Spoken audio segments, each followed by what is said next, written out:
Hey, what's up, YouTube? Hope you all had a good week so far. Okay, today I wanted to talk about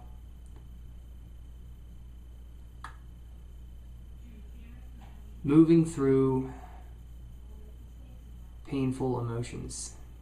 Um, Personally, I've been going through a phase right now where I've been letting go of a lot, quite a bit every day.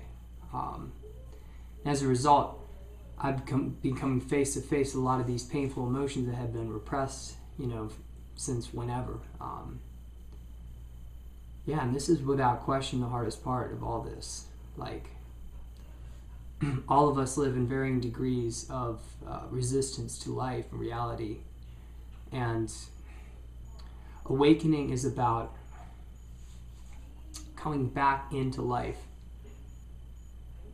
This means that, prior to being awakened, all of us live partially in our minds and partially in life. In life, oftentimes, we run into painful circumstances and experiences which are very hard for us to experience. And sort of naturally, as a result from that, then we begin to withdraw more into our minds as a coping mechanism. Inevitably, this seems to happen to most people simply due to the fact that it's very hard to avoid painful experiences at all in life here. So when you begin your awakening, you're, to a certain degree, going to be in your mind. And then to another degree, you're going to be in reality. You're going to oscillate between those two. That's a normal state of most people. The degree to which you're in your mind typically depends on the amount of painful experiences you've had in your life, and to the extent to which you decided or were compelled to withdraw into your head as a defense mechanism. But as I was saying before, as you awaken, what happens is that you shift more and more away from, let's call it the false mind-made reality, which some also refer to as the ego, and into the real reality, which has been underlying it all this time. The process of awakening is moving into that, and joyfully then also seeing that reality itself is not actually a sad or angry place, but it's actually a place of joy and comfort and peace. And that's like the baseline, and that yes, sometimes here on this planet you do inevitably run into experiences which are not happy, or sad or difficult, but they aren't the baseline of what reality is. Reality is actually a peaceful, happy place. But it's hard to see that if you're in the mind-identified state, because you are living then in with a degree of resistance to what is. And that resistance then manifests as sort of a dull kind of pain or numbness in the background of experience. That in turn makes it very easy for the resistance to perpetuate itself, because let's say I'm living in my mind a little bit, disconnected from reality, and that living in my mind is in itself, as I was saying, resistance to what is. And that resistance is going to exist for me as pain. What this means is that state of being will be a little bit painful. But commonly what happens is that one will mistake that pain in the resistance state, for reality itself, when really that pain is just the resistance. All I'm trying to communicate here is just that life feels good. Life is a pleasurable, peaceful place to be. Awakening is moving into life. And you really do, you lose nothing and you gain everything. And this means just that as you wake up, you give away illusion. You give away this sort of mind-made world which doesn't exist, which is only like a fiction. You give that up. You let it go. You let go of all your pain, all the heavy stuff.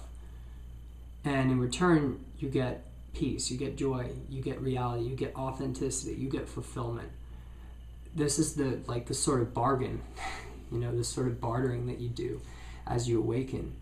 And as you can see, it's a deal that's completely in your favor.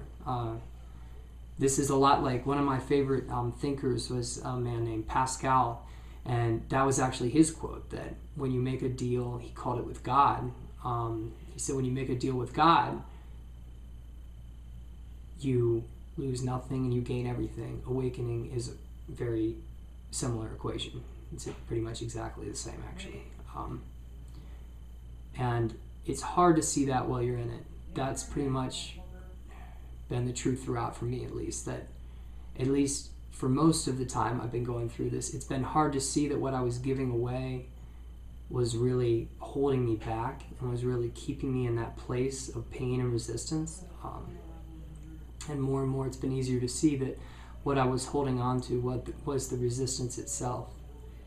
And that all along, life had been there knocking at my door, wanting to come in just to make me happy. And I hope that if you haven't seen that, you start to see that too, because when you start to see that life really is on your side, and that's really the way it is and it always has been, it's a great relief.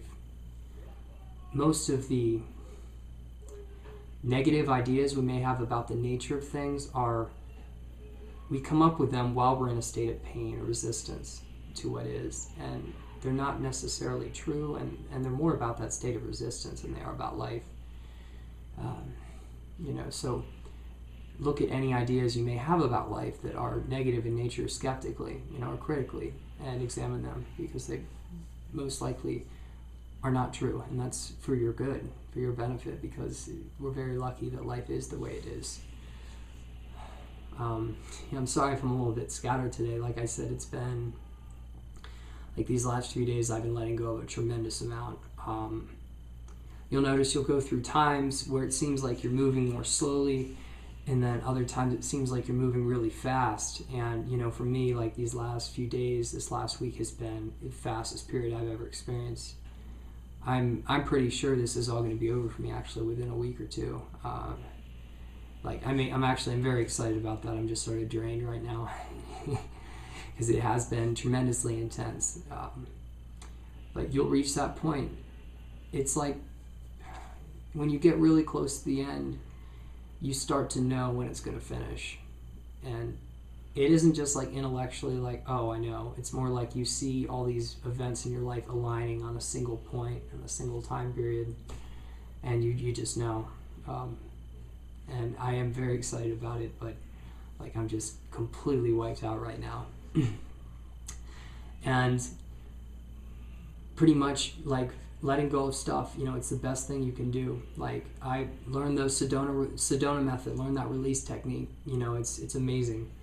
I used that for a bit. Basically, I talked about in my earlier video, emotional processing. So if you want to hear more about it, either look it up on the internet, watch that video, whatever. But like release techniques, man, they're awesome. Like really, you got to let go of that negativity, the denseness. Like physically, you feel it.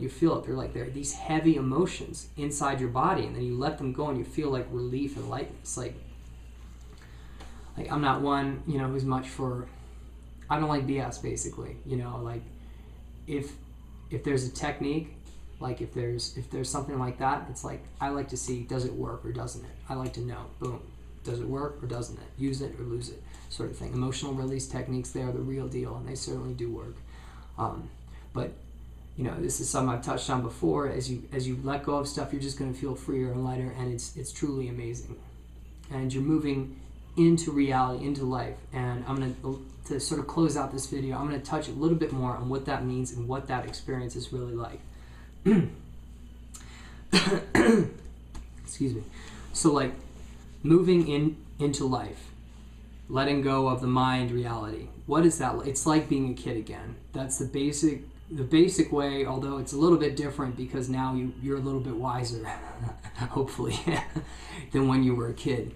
But it has that same sort of wonder and excitement for the everyday and the so-called mundane. Like you begin to see that all along, like life has retained its newness and its novelty and its excitement, and how really all that's happened is we've gotten jaded and put blinders up so that we've sort of forgotten about it. But as you wake up, you're gonna be sort of taking those jaded sunglasses off and looking at life again for what it is, and then you're going to relive that sense of excitement that you felt when you were a kid. Like when you're young. Even the smallest things are like, wow, that's wonderful. It's a lot like that. And it's really amazing. But of course, even that, it's just like the beginning of what I've seen. Like that's like phase one when you move back in. You get the kid-like joy, and it's the joy of being. In essence, I love that saying because that really captures what life is all about, and moving into life is all about. It's about just being able to be happy in the present moment without needing anything on top of it, like without needing to watch a movie or eat something, or to have some other sort of pleasure layered in to make the moment nice and happy. It's just about being able to be happy in the moment, just in your room alone, and that's really just like the baseline state, and it just builds from there. It's just awesome. So that's all I got for you today. Like, I don't know where you all are at on your journeys, on your awakening, but like, you know how it is. Sometimes with these things, you feel like you're really in control of it, like you're really like moving forward. Then other times, you feel just the opposite. You feel like everything's sort of spiraling, and like you're losing a bit, or like you don't know what's going on. And what I can say from experiences is I found those periods when I felt the most confused and the most like I didn't have a clue what was up were the periods when I was making the most progress. So if you ever find yourself in a period like that where you're confused or upset and you don't know what's going on, congratulations, you're making huge progress. All right, I hope you have a good day, and I'll have another one up for you shortly. Much love.